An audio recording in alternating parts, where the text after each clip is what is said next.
नमस्कार दोस्तों। तो आज हम बात करेंगे सरोगेट मार्केटिंग के बारे में। इंडिया में आज से करीब 25-26 साल पहले किसी भी तरीके का एडवर्टाइजमेंट पर प्रोहिबिशन नहीं था। यानी कि अगर आप चाहते हो कि आप सिगरेट का ऐड चलाना चाहते हो, आप लिकर का ऐड चलाना चाहते हो, आप टोबैको का ऐड चलाना चाहते हो, हर तरीके का ऐड लीगल था। यानी कि आप किसी भी सेलिब्रिटी को एंडोर्स हायर कर सकते थे और उससे ऐड चलवा सकते थे। ठीक है, तो आपके पास अपना ब्रांड प्रमोट करने का पूरा मौका था।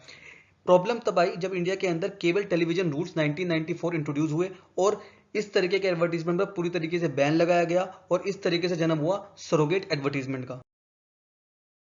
1996 के केबल टेलीविजन रूल्स ने यह बहुत साफ कर दिया कि लिकर, टबैको या सिगरेट इन तरीके के ऐड आप डायरेक्टली टीवी पर नहीं चला सकते। लेकिन वहीं पे एक छोटा सा लूप होल छोड़ दिया। लूप होल ये था कि आप सेम ब्रांड नेम के साथ दूसरी किसी प्रोडक्ट को एडवर्टाइज कर सकते हैं। ठीक है, मतलब आप ब्रांड नेम प्रमोट कर सकते हैं। फॉर एग्जाम्पल, किंगफिशर की शराब भी आती है और किंगफिशर की एयरलाइंस भी है। तो आप किंगफिशर की शराब को प्रमोट नहीं कर सकते, लेकिन आप किंगफिशर एयरलाइंस को प्रमोट कर सकते हो।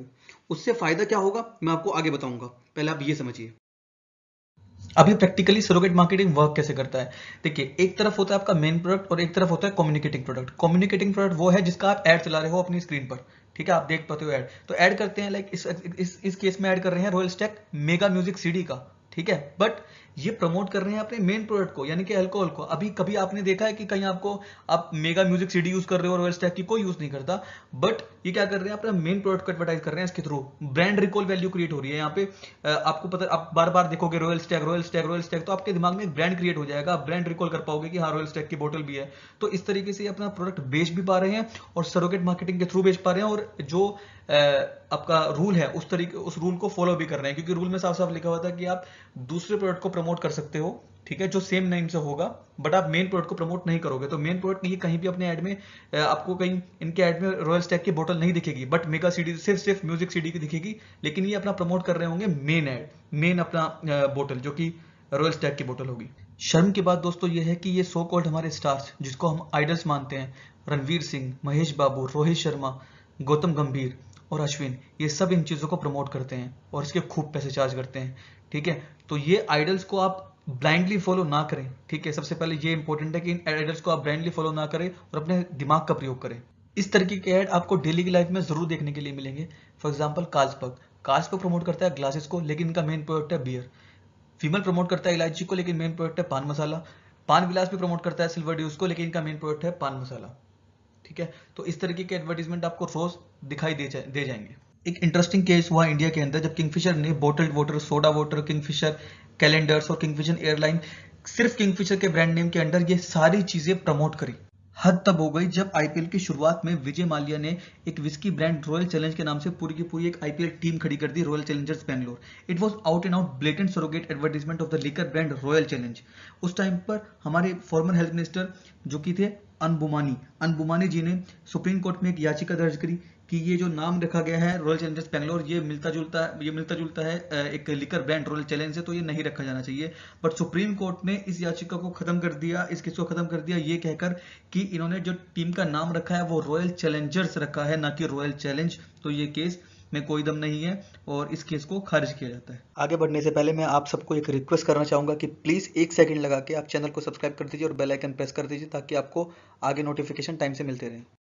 इतना सब होने के बाद लोगों की उम्मीद थी सिर्फ एएससीआई से। एएससीआई एक ऐसी बॉडी है जो इंडिया के अंदर एडवर्टीजमेंट्स को रेगुलेट करती है। तो एएससीआई आई कुछ रेगुलेशंस लेकर। उसने कहा, एएससीआई ने कहा कि आपका जो कम्युनिकेटिंग प्रोडक्ट है, फॉर एग्जांपल पान मसाला, विमल पान मसाला एक केस में विमल इलायची कम्युनिकेटिंग प्रोडक्ट है, उसकी कम से कम सेल 20 लाख होनी चाहिए हर महीने की, या फिर उसके अंदर इन्वेस्टमेंट कम से कम आपका 10 करोड़ का होना चाहिए। साथ में एफएसएसआई का रजिस्ट्रेशन भी चाहिए और जीएसटी का रजिस्ट्रेशन भी चाहिए होगा। अगर ये सब रिक्वायरमेंट मीट होती है तो आप एलिजिबल हो उस एडवर्टीजमेंट को टीवी पर दिखाने के लिए। इतने स्टेप्स एएससीआई ने लिए हैं, इसके बाद इतने एक्ट्स आए हैं प्रोहिबिट करने के लिए सरोगेट एडवर्टीजमेंट को, तभी भी सरोगेट एडवर्टीजमेंट बढ़ चढ़ के चल रहा है। ठीक है, हर किसी को पता है सरोगेट एडवर्टीजमेंट हो रहा है। शाहरुख खान, अक्षय कुमार, अजय देवगन, हर कोई बंदा इसी, इवन अमिताभ बच्चन इन्वॉल्व है इन सब चीज़ों में। और आप ये समझिए कि ये सरोगेट एडवर्टीजमेंट बंद नहीं होने वाले, क्योंकि इसका रीजन है कि गवर्नमेंट का, जब तक गवर्नमेंट नहीं चाहेगी तब तक ये सब बंद नहीं हो सकता, और गवर्नमेंट कभी नहीं चाहेगी ये सब बंद हो, क्योंकि गवर्नमेंट का बहुत बड़ा स्टेक है इन सब चीज़ों में। अभी देखिए एक छोटा सा चार्ट, इसमें उत्तर प्रदेश की जो है 2019-20 के अंदर जो रेवेन्यू रही है सिर्फ लिकर सेल से, वो 31,517 करोड़ रही है। एक साल की 31,517 करोड़ की रेवेन्यू कोई ऐसे ही खत्म नहीं करना चाहेगा। इसीलिए सरोगेट एडवर्टाइजमेंट पे कभी बैन नहीं हुआ है। अगर मान लिया उसको प्रोहिबिट करने के लिए अगर उसको प्रोहिबिट करने के लिए एक्ट भी लाए जाते हैं तो उसमें एक लूप होल छोड़े जाते हैं जानबूझकर। अब अगर मान लिया आप ऑल टुगेदर प्रोहिबिट भी कर सकते थे बैन, लेकिन आपने क्या, ऑल टुगेदर आप प्रोहिबिट कर सकते थे लेकिन आपने नहीं किया। आपने क्या किया कि उसी उसी ब्रांड नेम के अंदर आप उसी ब्रांड नेम के अंदर आप एडवर्टीजमेंट कर सकते हो, प्रोवाइडेड आपका जो कम्युनिकेटिंग प्रोडक्ट है उससे कुछ रेवेन्यू हो या उसमें आप कुछ इन्वेस्टमेंट कर दो। इतने बड़े ब्रांड के लिए 10 करोड़ रुपए का इन्वेस्टमेंट करना कोई बड़ी बात नहीं है। वो 500 करोड़ रुपए कमा रहे हैं और 10 करोड़ रुपए का इन्वेस्टमेंट आराम से कर सकते हैं। तो इसलिए एएससीआई रेगुलेशंस बहुत स्ट्रॉन्ग करनी पड़ेगी अगर आपको सच में चेंज चाहिए तो। ये विमल पान मसाला का जो ऐड है ये आजकल हर जगह वायरल हो रहा है। इस ऐड में शाहरुख खान और अजय देवगन तो पहले से थे ही, अक्षय कुमार भी आए और इन्होंने इस ऐड के लिए 8 से 10 करोड़ रुपए चार्ज करे हैं।